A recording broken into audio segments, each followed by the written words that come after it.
Le cantonais a un côté langue menacée par rapport à la domination du mandarin. C'est quoi ce qui le rend le plus magique, l'âge d'or? La liberté de ton, le fait vraiment de pouvoir toucher à tous les genres, mélanger différents styles qui en soi ne devraient pas être mélangés, de pouvoir aussi faire des choses à la fois divertissantes mais avec un vrai thème sérieux qui est inscrit dans une réalité politique et sociale qui était propre à la ville de Hong Kong. Il y a eu une période où Hong Kong a été véritablement le centre de production, le Hollywood de l'Est. C'est grâce à ça qu'on a eu des gens comme Michel Yeoh. Il y avait cette capacité d'attraction qui faisait que plein de gens voulaient venir travailler dans le cinéma de Hong Kong. La langue, quel rôle elle joue dans les films hongkongais? Le cantonais est un élément capital dans la formation de l'identité hongkongaise, également dans ce qui a fait l'âge d'or du cinéma de Hong Kong. C'est une langue qui est beaucoup plus libre, malléable, créative quelque part par rapport au mandarin, et ça se ressent également dans son cinéma. C'est quelque chose qui est tout le temps en train d'évoluer. Ça a été fondamental dans la réussite du cinéma de Hong Kong. Ça a fait partie, ça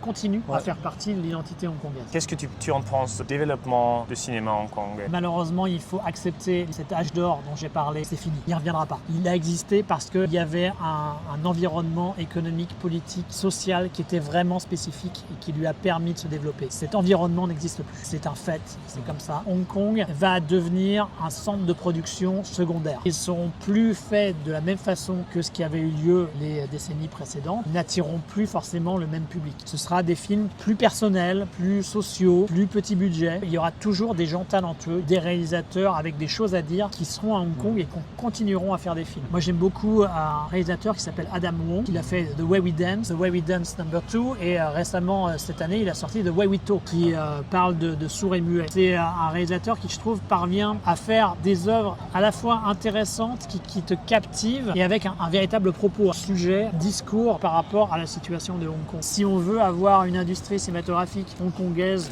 dynamique qui est capable de traiter des sujets liés à la ville, des difficultés, des problèmes, des choses positives également, eh bien, il faut soutenir ces jeunes cinéastes et leur permettre de faire des films de qualité.